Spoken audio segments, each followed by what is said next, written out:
Ha sorpassato l'auto ferma alle strisce pedonali per fare attraversare mamma e figlio che erano in bici, li ha investiti e poi è fuggito. Nel giro di alcune ore i carabinieri hanno individuato e arrestato un uomo di 47 anni di Sant'Angelo di Piove di Sacco, adesso in carcere a Padova con l'accusa di lesioni personali gravi a seguito di sinistro stradale e fuga.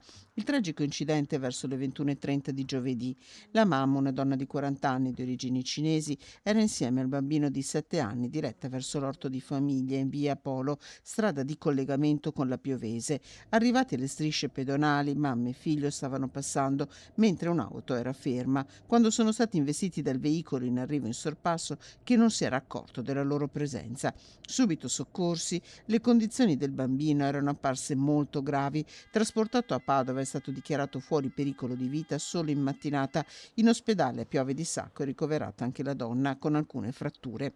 Un'indagine lampo, quella dei carabinieri di Piove di Sacco e della stazione di Codevigo, che ha permesso l'arresto del pirata. Una strada sotto accusa via San Polo. Qui nell'ottobre del 2024 era morta, mentre andava in bici alla fermata del bus, la giovanissima Eleonora Chinello di 14 anni. Non la velocità sotto accusa qui, sottolinea la sindaca Angela Furlanetto. Questo specifico accadimento ha poco a che vedere con l'alta velocità di percorrenza, che sicuramente è un problema di via San Polo, ma anche di altre strade comunali e non.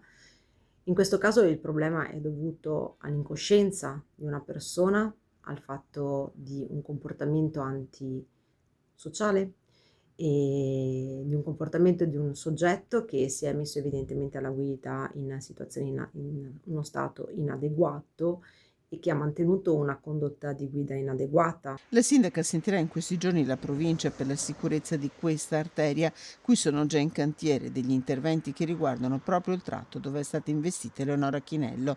Nel frattempo la prima cittadina lancia un appello.